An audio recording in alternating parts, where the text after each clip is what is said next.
she did, it was one of my brothers. But I was a fool then. But I'm glad things have changed, and I hope we follow through. Now, government waste takes many forms, but I'll tell you one form. It's the purest form. It's when the federal government has taxpayer money and it doesn't belong to the federal government, but the federal government refuses to give it back. And that's the case we have at the Department of Treasury.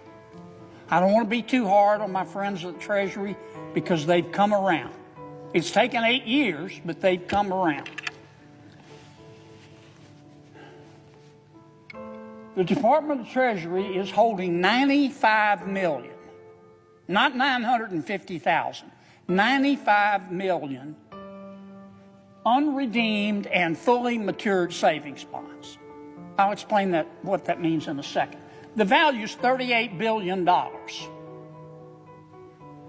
Now, there are only 335 million.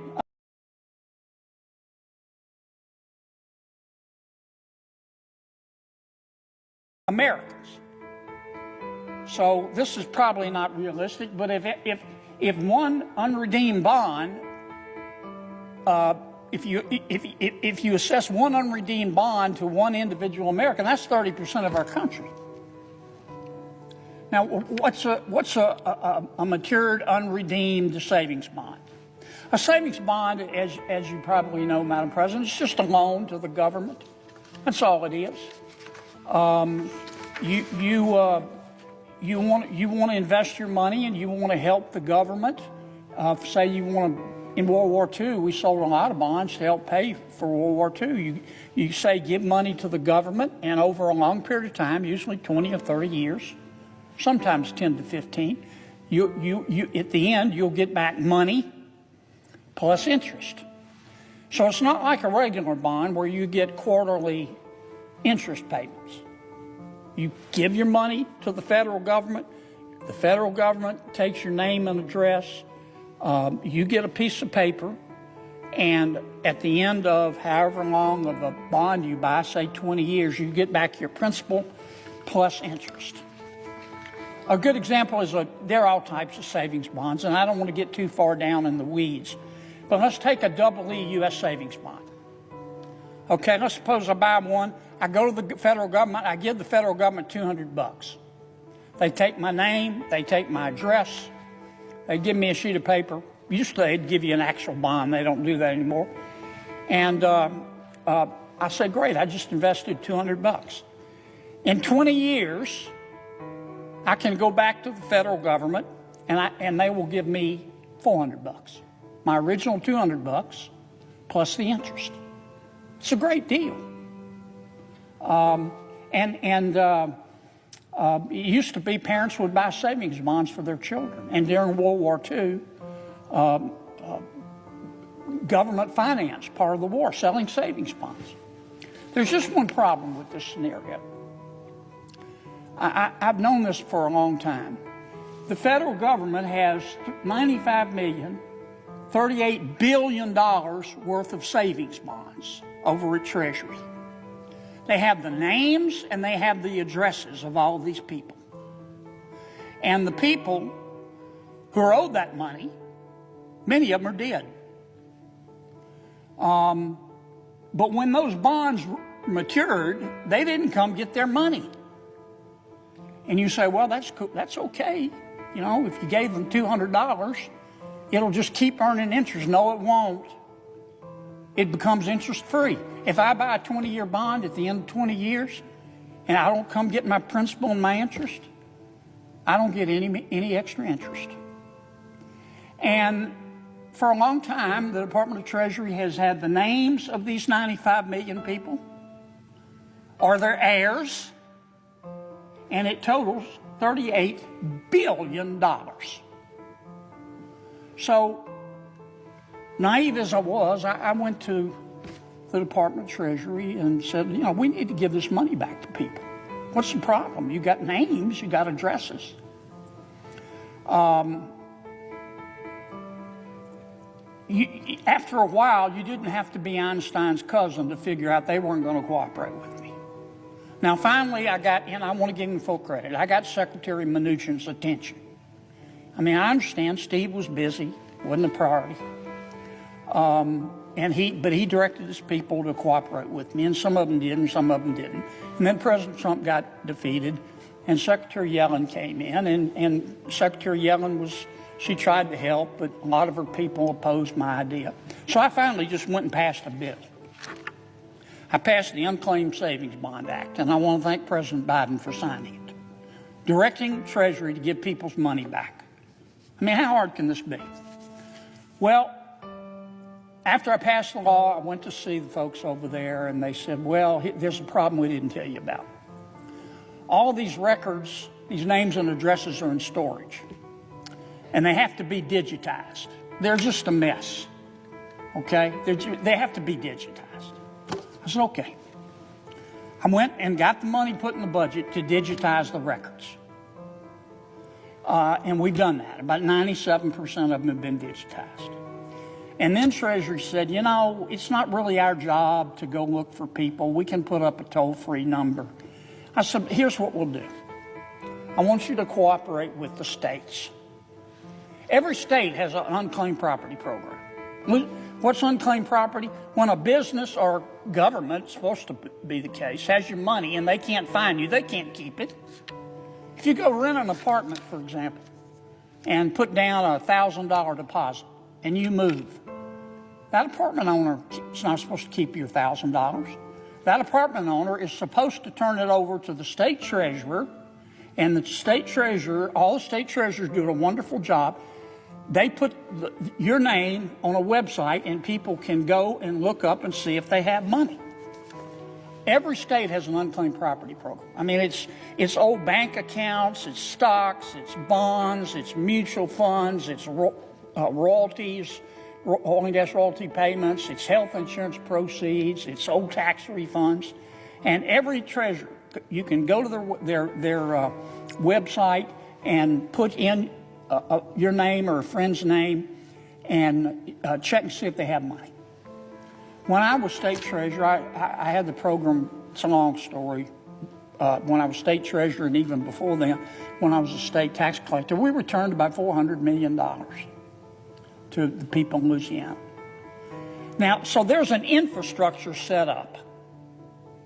Treasury doesn't have to do a thing, not a damn thing. And again, I want to give Secretary Mnuchin and Secretary Yellen full credit because they've been great. But it's been hard to get some of their people up off their ice-cold, lazy butts.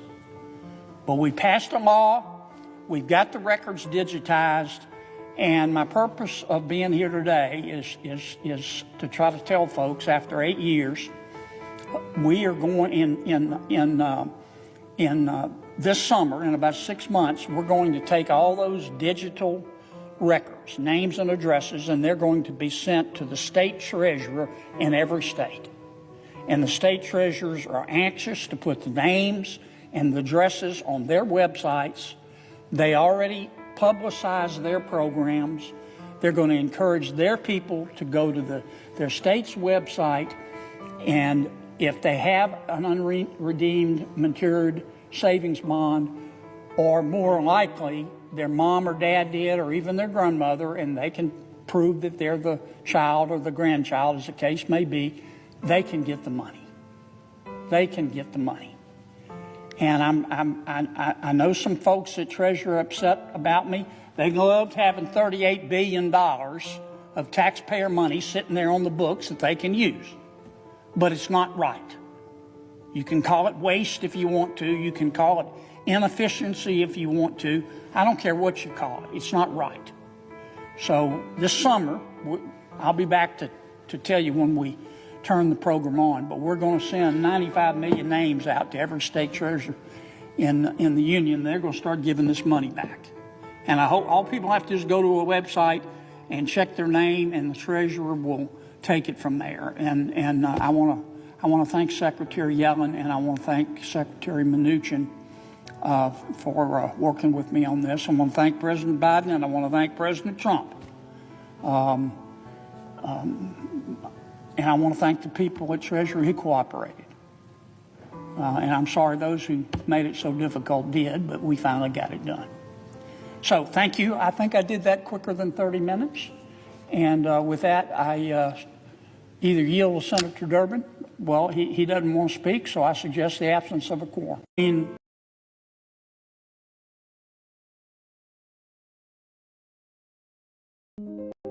True happiness, true contentment comes from within, not out. Everything outside of you is like a benefit or an add-on to your own happiness. You are in charge of happiness over yourself. You are in charge of your belief systems. You are 100% responsible for what you believe in and what you hold as true. And then because of that, all the results you get from that is all on you. The labels you choose, the I am that you pick and choose for yourself is what you are experiencing right now in this material world.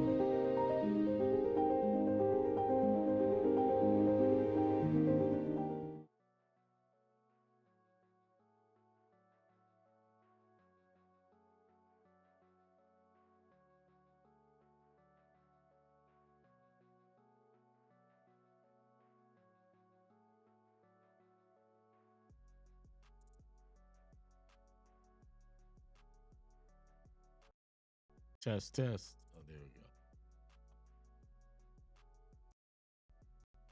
go. All right.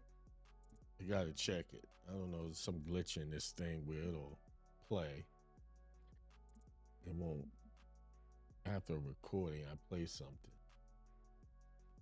Peace. It's December the 31st, that final day of the corporate new year. The money rituals tonight. 11:15. I'm gonna start it now. I do my traditional Reverend Ike recordings. I'm probably gonna just go turn Reverend Ike as soon as I get off this show. I've been up very early. I've been up since like 4:35 this morning. Been up, and I just been, went out, got me a haircut this morning, and then I came back, and I just been at my computer working all day. Like, got up and took a couple of breaks, but for the most part, I've been in front of this computer, so my eyes are getting weary. So I hope to see you guys on the money ritual. I started out writing out my things. I got the things I want already written down and ready to go. I had it today, over the last day or two, I was doing a lot of reflecting on things,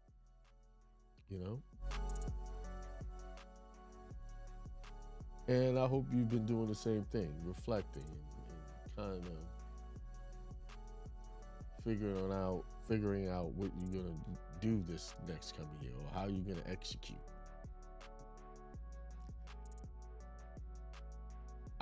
By the way, I was playing that recording about the treasury bonds. Like, if you bought bonds and you haven't redeemed them, like I bought some bonds years ago and I lost the certificates. And when I looked to try to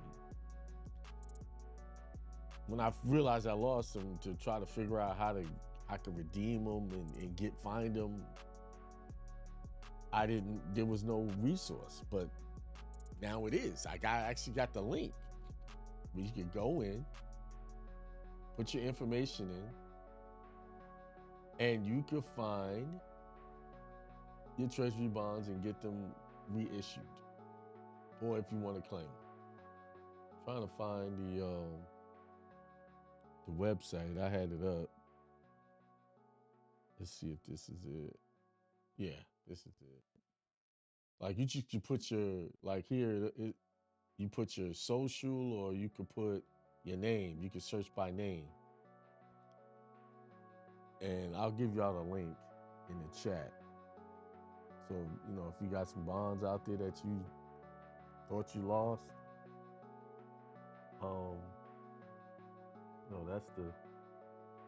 that's the link to the money ritual there. And this is the link to go look up your treasury bonds.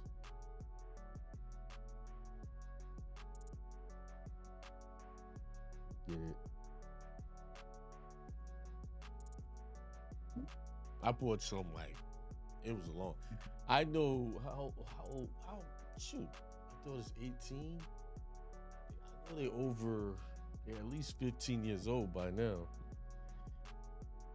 I'm not sure how long I wanted it in there.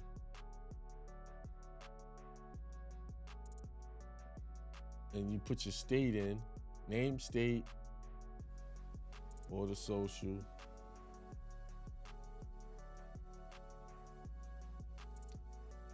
And they'll find them.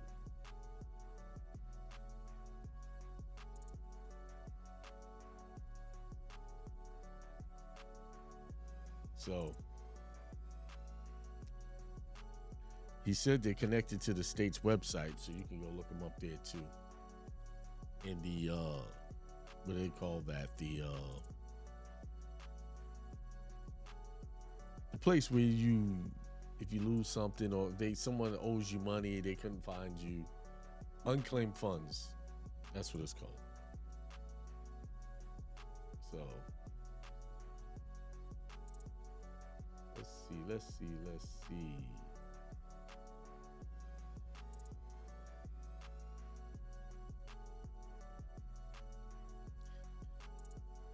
All right, so that's what I was gonna do. Let me pull it up.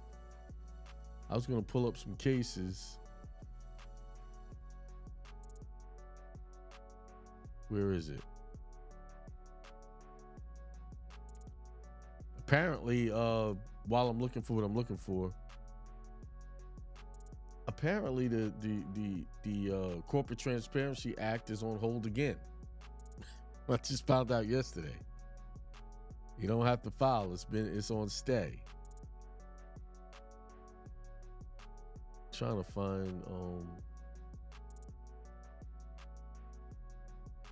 let's see.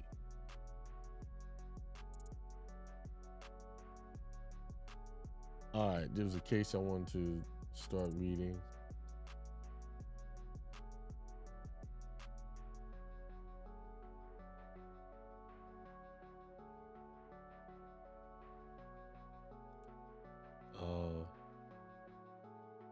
Title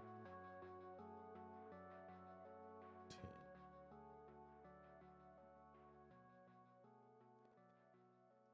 I meant to have this up for you.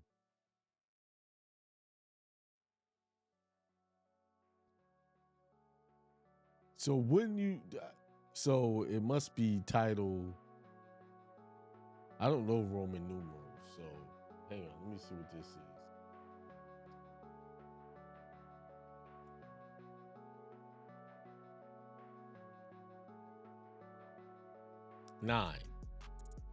Title 9. Let me pull it up. Title 9 says that basically Title 9 is a statute that says that no one can be discriminated against. You can't have discriminatory practices in any federally funded program.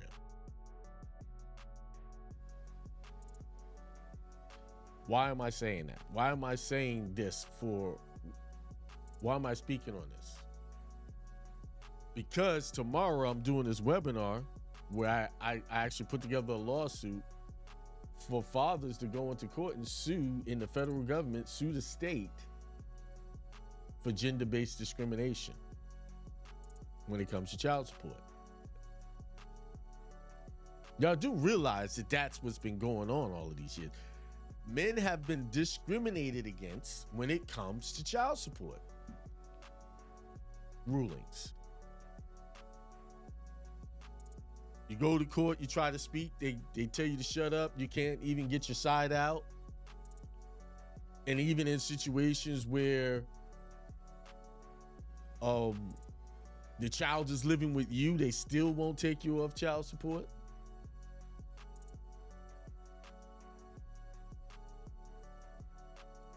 I'm thinking like, why hasn't anybody else figured this out? Like, why has anybody else has gone down this lane to sue for discrimination? And child support is a federally funded program, meaning the states get paid to enforce child support. And because they get paid, they are especially beholden to this Title IX clause that says no discrimination in any federally funded program. And child support is a federally funded program. It still amazes me that a lot of people don't understand. I was actually, I went to a new barbershop. I was talking to me and the guy got in a conversation about that, right? And I said, states get paid to enforce child support. He was thinking it was basically the money that the man has to pay into the child support system is what he was talking about. I said, no, that has nothing to do with their payment. They make those rulings because every ruling means money for them. Every dollar that they create an order for means federally funded dollars. The states are basically living off of this. This is what's keeping your state government open, by putting people into debt by way of child support enforcement. Like, I'm talking to a guy, he's working on it. His kids are grown, they're in their 30s, and they still claim he owes $50,000 in child support. And I said, well, who gets this money that you're still paying? The state is taking it. Talking about interest. He didn't take out a loan. But because he don't know his rights, he didn't understand what was going on. And basically, lawyers and everybody in the system is on the hush hush. They know that this is going on, that this is just a money-making scheme for the states. It has nothing to do with the welfare of the child. Absolutely nothing. They don't care.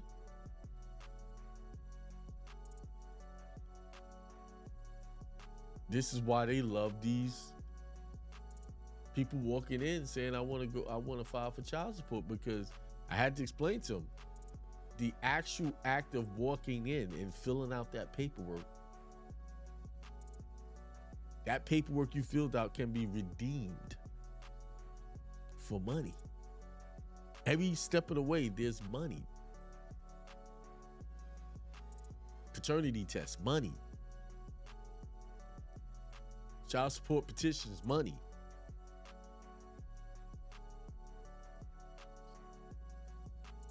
I've been getting Happy New Year texts all day.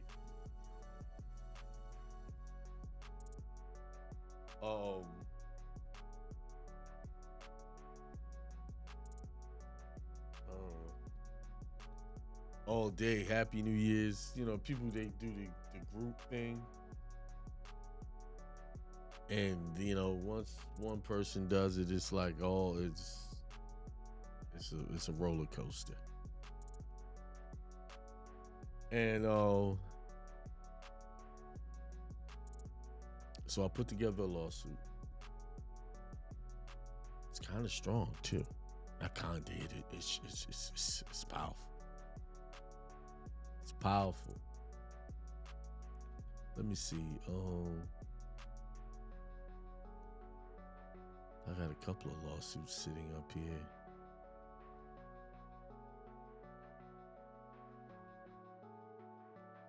Where is my lawsuit? I had it. Let's see.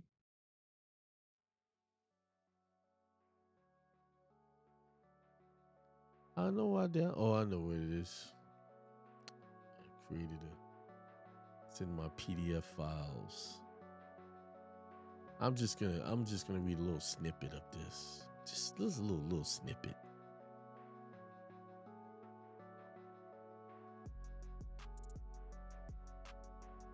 Let's see. Okay.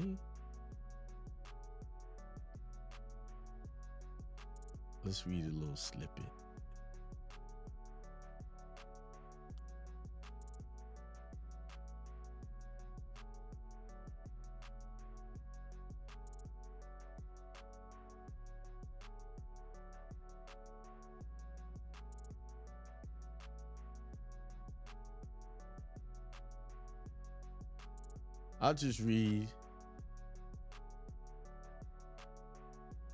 I'll read a couple of things. Just a little snippet. Just shit. I prepared this for a specific state, but I'm not going to read the state. And I'll just say John Doe state law mandates that child support decisions be gender neutral. However, in practice, a significant disparity exists in how obligations are determined and enforced based on the gender of the paying party. Studies and anecdotal evidence suggest that men are disproportionately ordered to pay higher child support and face harsher enforcement mechanisms than women in similar circumstances. Judges and administrations in family court systems frequently operate with implicit biases favoring mothers as custodial parents, contrary to the principle of gender neutrality codified in both state and federal law. Did y'all know that it's codified in their laws that they're supposed to be gender neutral when they're making these decisions? Did y'all know that? It's codified. It took me a while to put all this, it was in my head for a long time. I mean, when I say a long time, I mean, it's been probably 3 to 4 years. This has been bouncing around in my head. And then yesterday morning, I got up early and, the inspiration hit. Boom. Go do this and put it together.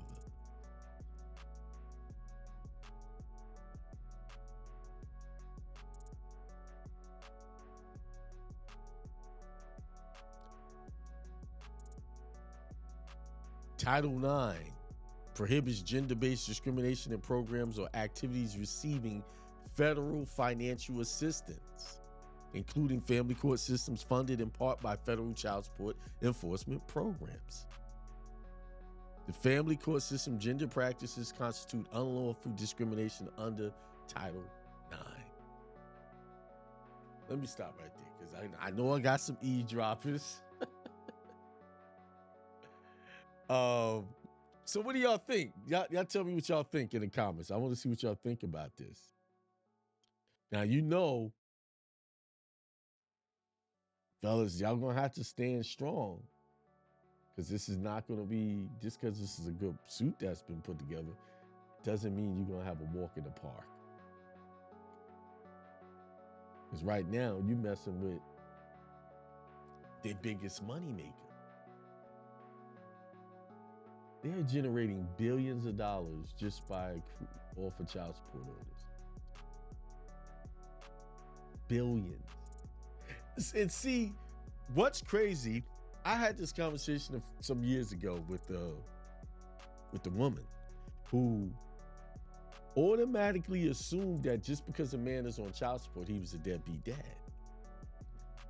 I was like, that's not true. I said, what are you talking about? People get on child support just because they have a child. That's how it is. No, it's because he's not taking. I said, where did you get this idea that every man that's on child support is on it because he's a deadbeat? That's when I realized that the system really got people programmed into thinking that way. I said, no. Now, child support laws really is supposed to be, a complaint is only supposed to be filed if the non-custodial parent is not cooperating and taking care of their child. So this is the way they force them to do it. But now it has morphed into this, we break up, you pay me. It's a sort of parting gift. We have children, you pay me. You pay for these kids, these children. It's sort of for some people, it's becoming a reward system to break up a family. I don't have, because think about it, anybody in that mindset who leaves a relationship or a marriage and they're thinking, well, I'm gonna be okay. I'm gonna be able to get his money, her money, whatever, and we don't have to be together. So that's like incentivizing people to break up because they're gonna be taken care of financially, and which really means that they're only there for the money anyway. I know that's not all cases, not like that, but there's a lot of people who go after child support. This is their thing. This is how they I've seen women live off of child support. Now the kids are grown. Now they basically almost on the street because all they relied on was that child support.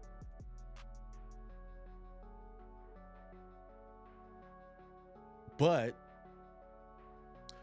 let me give y'all some statistics here. I mean, when I started to look at these statistics, I was like, wow, this is crazy. Let me see if I can find the statistics.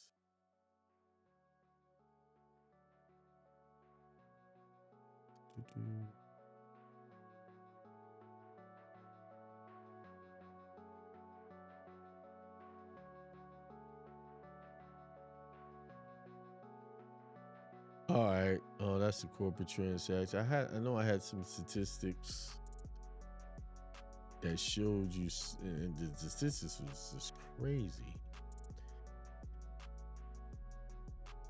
All right, where are they? Where are you? I know whenever I hit this topic, some women they don't like it because they have this entitlement thought process. It's for taking care of this, and it's this and that. I know it's for taking care of, but listen, let's not kid ourselves. There's some people out here that they have children just for this reason.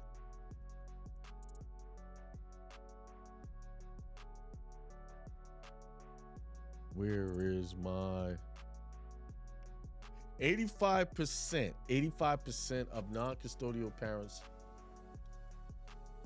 paying child support are fathers. This is according to the Urban Institute. 85%. So that means only 15% of women are paying. Now, I've actually had a couple of women who was on child support that I was assisting, and they were like, this is not right. This is not. And one actually said, well, he should be paying. Well, I was like, why do you feel like he should be paying versus you pay? Why is it automatically that you think the man is supposed to do it? Especially in these times of equal rights,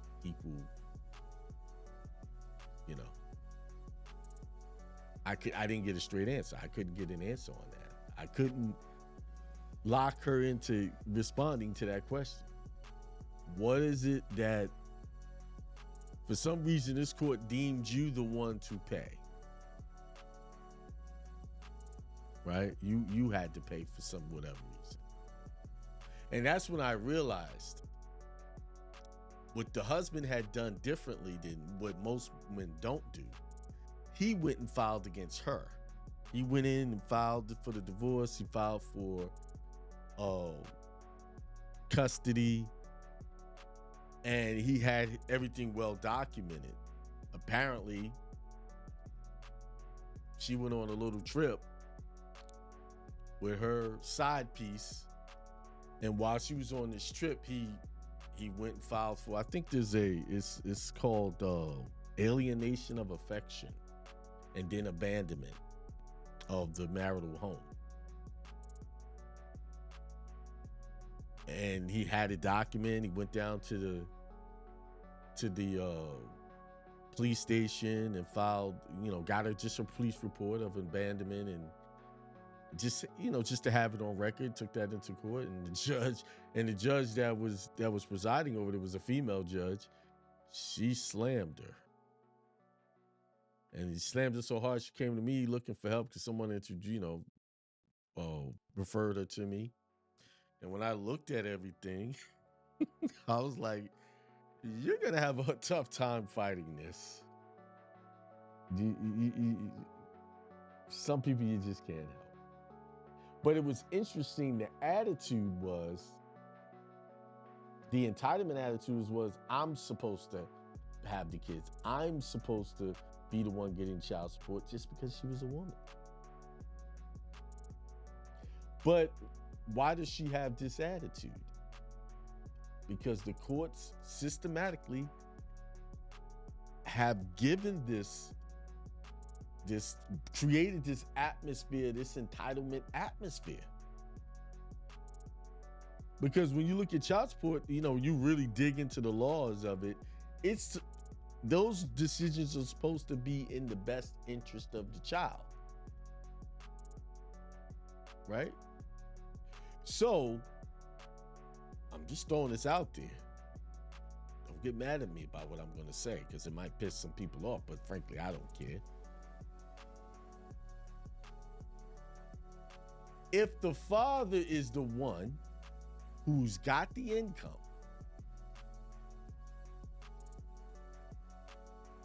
he's making the most of the money, and I would suspect that he has the home, he has a nice home for them to put it. I'm just in this situation, and that was the case of this man. He was an accountant or something. Big time accountant, and they lived in a nice home. And that's basically how the judge saw it. She said, well, in the best interest of the children need to be here because he can provide a better lifestyle for the children.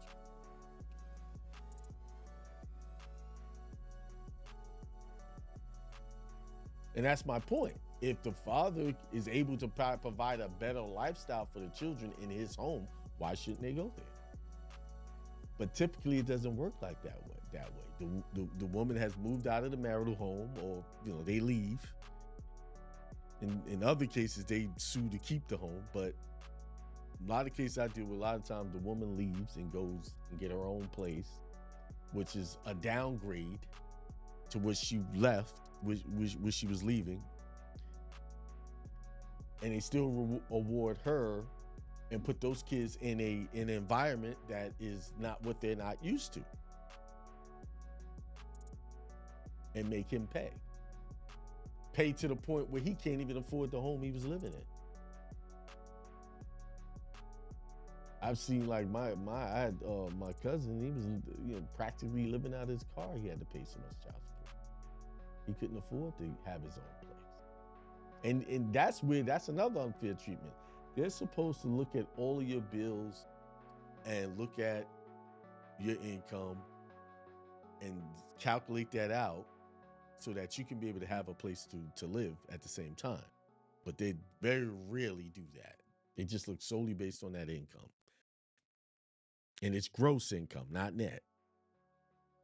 It's gross. It's not counted based on after taxes. And you don't even get to write that stuff off. You can't even write it off.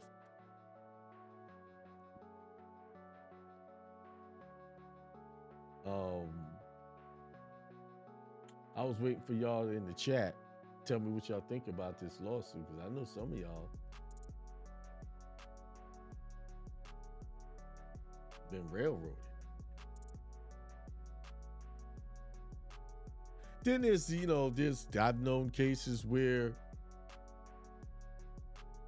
guys have come to me for help with child support. When I look at it, I said, man, I can't help you, because I had one guy wanting to get off of child support. His child support wasn't even $100 a month. And he didn't want to pay that. I was like, man, I can't help you. And he was paying me, I think my consultations was $75 at the time. He paid me $75 to get rid of a $100 child support obligation. And I was like, dude, you should be ashamed of yourself coming to me with this. And when I talked to him even more, the only reason why he ended up on child support is because he kept breaking his word about what he was going to do. He wasn't supporting this child. Some of you guys, I hope nobody listens to me is like this. There's women out there that really don't want to put you on child support. I'm helping someone right now who has a child, and the father keeps playing games with the giving support for the child. So it's like a double-edged sword. It's like, yes, there have been situations where that system has been abused, but then there's situations where it hasn't been abused, and because of these guys who don't want to do their job, the good guys are suffering because of fools out there that don't want to do their job.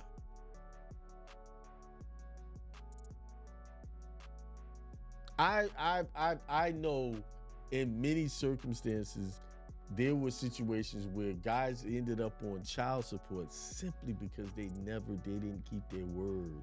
They weren't consistent with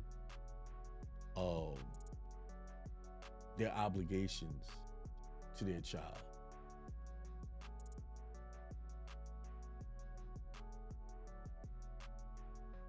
Is the system unfair? A lot of times, yes. I always say it's better for two people to come together and come to an agreement, and everyone keeps their word based on that. Me personally, I never had this problem. You know, I have 4 children.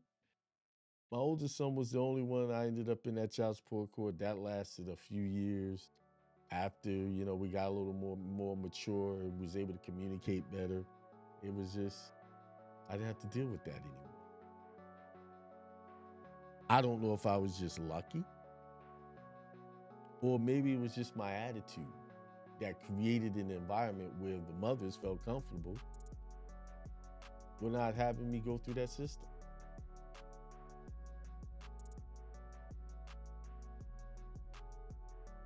Maybe that's it. And fellas, maybe you need to check yourself. Are there people that just want to go run down there and just, no matter what? I've seen that. I've seen it firsthand. I've seen good guys get dragged trying to do the right thing and still get the short end of the stick. But I also have seen deadbeats. The real definition of a deadbeat dad. I've seen that. And the mother did all she could before she got exhausted and went down there and claimed child support. That's why I tell you fellas, man, stop worrying about what the hell she's doing outside of your child. Who cares? You're not together. Just deal with that. Don't be arguing back and forth. See, a lot of this, the reasons why fellas are getting hit hard because they want to argue back and forth. They continue these frivolous arguments. I learned that from an old dude. The old dude had told me, my oldest son's mom used to pick fights with me, and I used to follow her up. And then he said, listen, just one day when she starts acting like that, just ignore her and just act like everything's okay. I didn't get it. I was young. I was like 21. I was young. I didn't get it. But I said, you know what? I'm just going to follow his instructions. I followed it. She was like, you're not going to see it. She just started her routine. You're not going to see your son. I hung up the phone. No, actually, she said, you're not going to see your son And I responded, okay, that's fine. I can go out, hang out with this new girl I met. Thank God. I was like, okay, cool. And I hung up the phone. And then, I mean, I don't think it was a minute went by and she called back, oh, you can get your son. See, it was about cramping my style. And I was going to hang out. I just took my son with me. I remember the restaurant we went to. We went to, there was this old soul food restaurant in New York called Sylvia's in Harlem.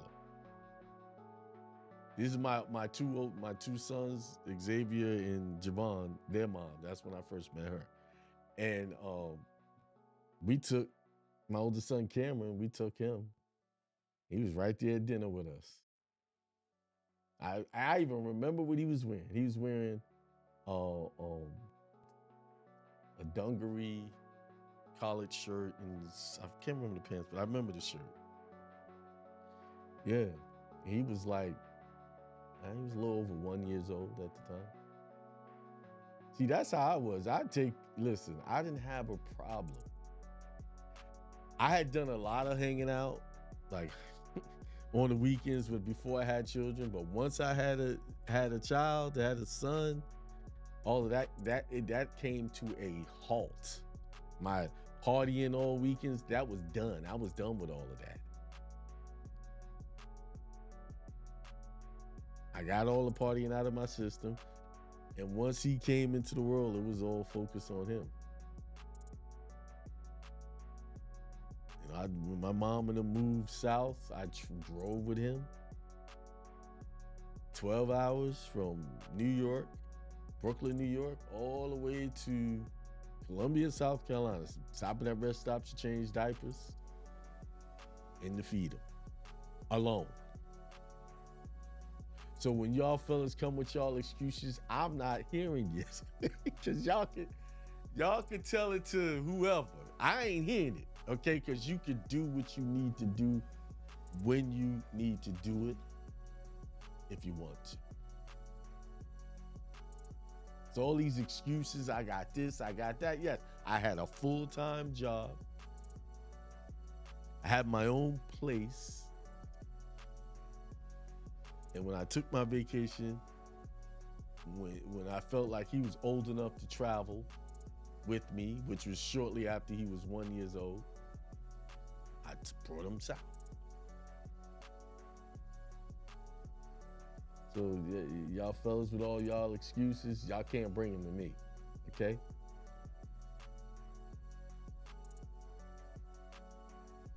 Can't. When I was broke, that even being broke is not an excuse. Some of y'all using brokenness as an excuse not to be there for your child.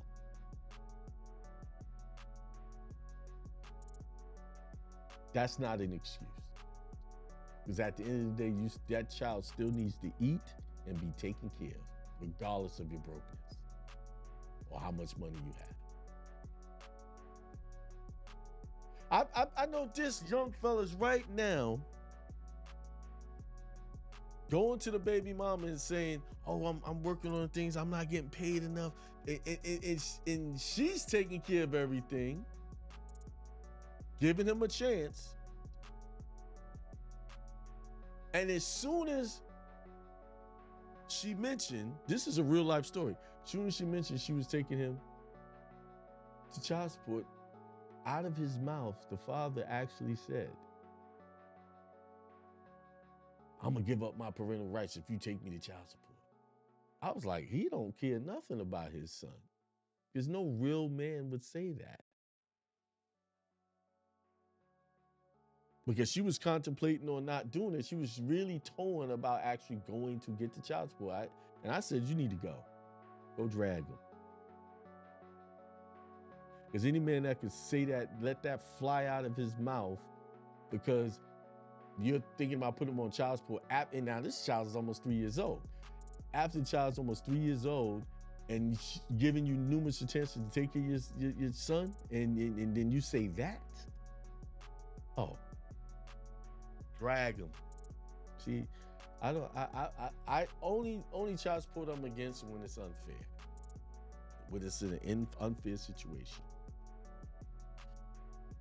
Now, see, I'm not helping people get off child support so they don't take care of their child. I help them get out of egregious contracts that is just unreasonable. But I've seen it all. No, let me not say I've seen it. In those situations, I've seen a lot. Anyway.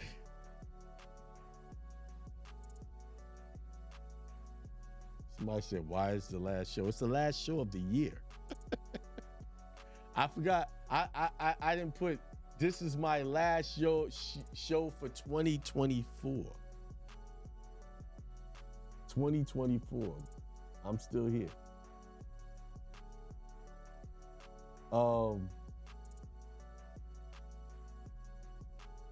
What's it, 7:56? Yeah, I just been rambling for the last few minutes. Because I'm mentally preparing. Tomorrow I got a webinar. January 1st, I'm doing a webinar, 9 p.m. Starting the year off with a webinar. And then I gotta pick up my seminars again. I didn't do, realize I didn't do a seminar all year? 2024? I gotta get, I'm gonna shoot. Actually, there's a seminar being worked on as we speak.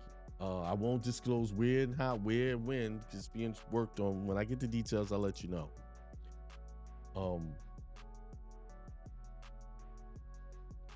My Latino brothers and sisters is working on a seminar. I'll announce where it's gonna be. It's not gonna be where you think it's gonna be, but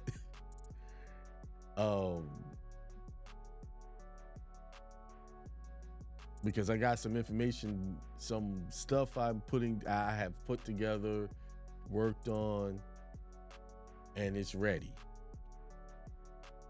I've really been in the lab lately. I really have, despite a lot of the distractions. But here we go. Are y'all ready for the new year? Are y'all ready to level up? 2025, it's a 9-year. 2025 is a 9-year. 5 + 2 + 2, 9.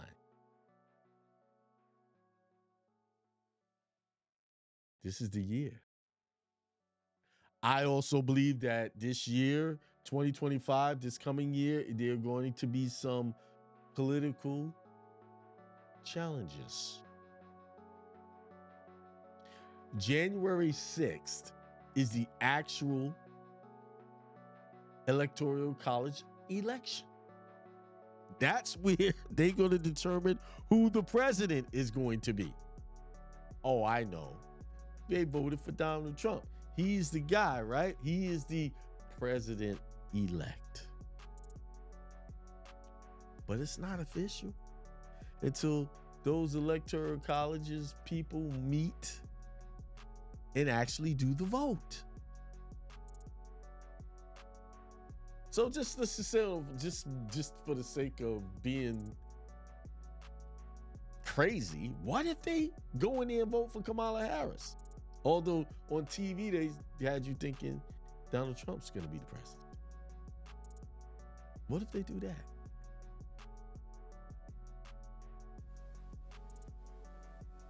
He is not officially the president. He is not officially the president until January 6th. The Electoral College chooses the president officially. That's the only vote that counts, that makes a president. And if you don't get what I'm saying, go read your Constitution. It's just very clear. It's very clear. See, all of these news, get out the vote, all of these distractions. Do y'all understand that everything they show you on TV is to distract the average person who they deem as one of the po folks? One of the people that's not in the in the elite clubs? You see me play that clip at the beginning where the Treasury was holding on to what? 85 million Treasury bonds. And I think it equaled to $95 billion. And they're just sitting on this unclaimed. These are Treasury bonds that have matured and no one has claimed them. Understand what like he broke it down. Treasury bonds, they have a maturity of a set amount. So once they mature to their set amount, that's all you can collect on them. So it's not like if I keep them there for 100 years, I'm going to get more money. No, I just get a set amount. I lend, you're lending the government money. Say if it's $200, you lend them $200 for a set amount of time. And in that, once that time expires, when it matures, you get to redeem your money plus what they promised to pay you on top of that. And they were sitting there just letting it sit there and not wanting to issue those bonds, or at least try to locate the people to give them their money. So they developed a program where you can go get your Treasury bonds. Like me, I had bought some and I lost the actual certificates. Now I have a way to go get them. And I have to fill out a form and let them know what's what. You know how when I was doing the 1040 tax returns, there's a spot on there where they said, do you want to buy Treasury bonds? Basically what they're saying, do you want to lend us back some of this money you're getting back? And I said yes. So I would go and I would buy them with whatever refund I was getting at the time. It's a good way to stack paper. It's a good way to save money and get a return on your money in a set amount of time.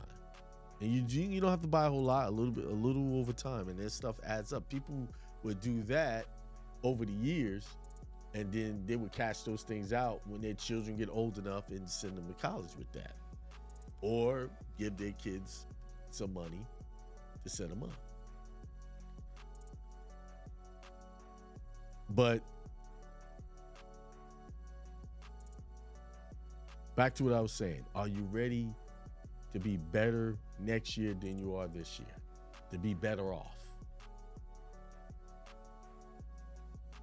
And in order to be better off, next year you're gonna have to change. You're gonna have to think differently, you're gonna have to do things differently, you're gonna have to be committed and dedicated to the change.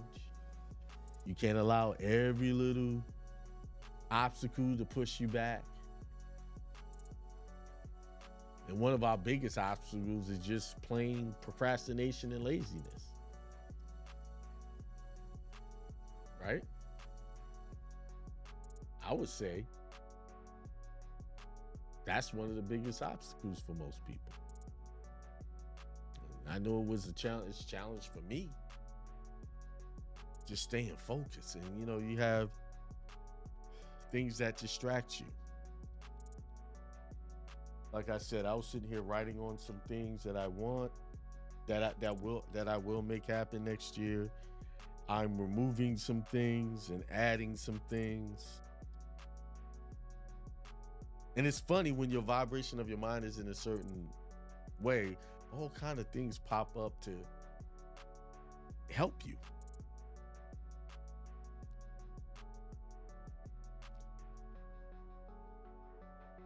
So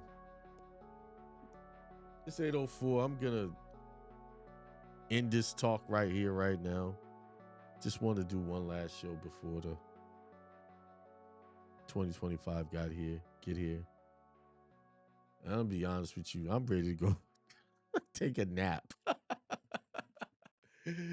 Oh, like what you think about some people are just partying right now. And plus it's like a Tuesday. That's a very hard party day, you know.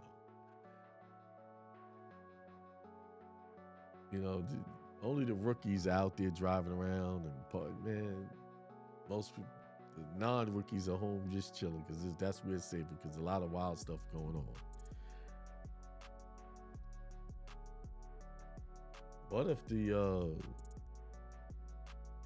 we have an alien invasion tonight? With all this alien talk, who knows, right? All the alien talk. But I'm telling you, I expect some real stuff to jump off between now and January. I think it's January 6th is when he's officially voted in. And then you got somewhere around January 20th is the inauguration. I'm sure we're gonna have some strange things happening before then. We have drones floating around everywhere. Planes are crashing. I just, doesn't it feel kind of weird? Like, are we really transitioning to 2025? It just feels weird. Like I'm in some type of TV multi-universe thing. Multiverse.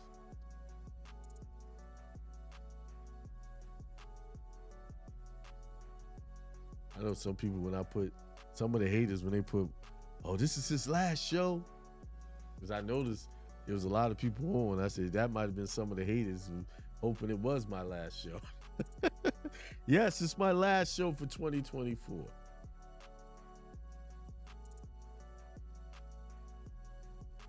That was my way of joking around.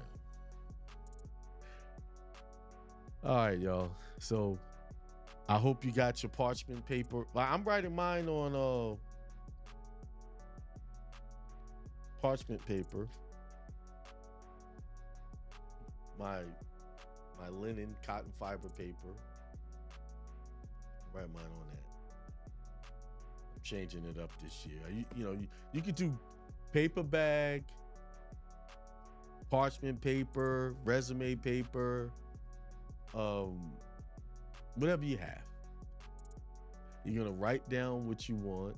I would start now before 11:15, because that time seems to go by fast. Once I start that, it goes by fast. So I would take the time now to meditate on the things you want, have them written down already, ready to go. Don't fold it up yet, but if you do, you can't wait to fold it up. Make sure you fold it towards you. What you want to happen for you, you fold it towards you. What you want not to happen to you, you fold it away from you. So say if you want to remove some negative things out of your life, you write those things. I want to remove this. I want to remove this. You write that down and you fold that away from you.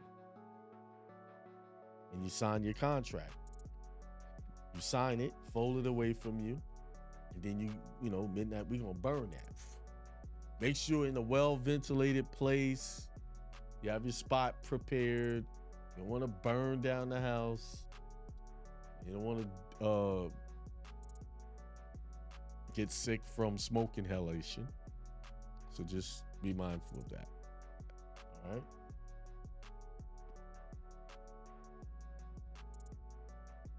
All right, I put the Zoom link in the chat.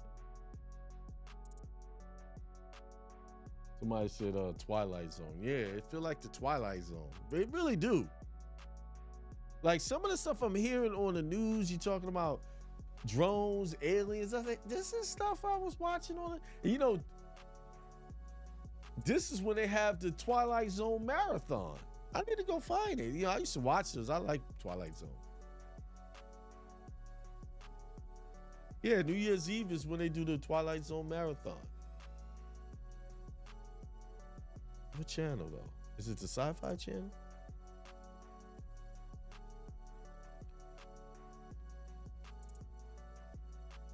All right, Happy New Year. Peace, prosperity, and extreme wealth to everyone. I will see you guys at 11:15 in the Zoom link.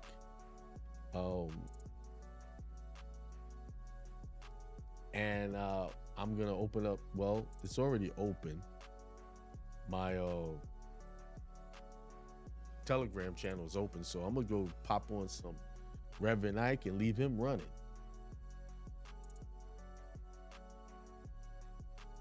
All right. I might even get some music, some New Year's music playing through there too. Let me see what I could drum up. All right. Peace, prosperity, extreme wealth to everyone. You guys have a, if you don't join me, have a happy new year. Peace, prosperity, and extreme wealth to everyone. Peace. Yeah, so I think the 24th, we're gonna go.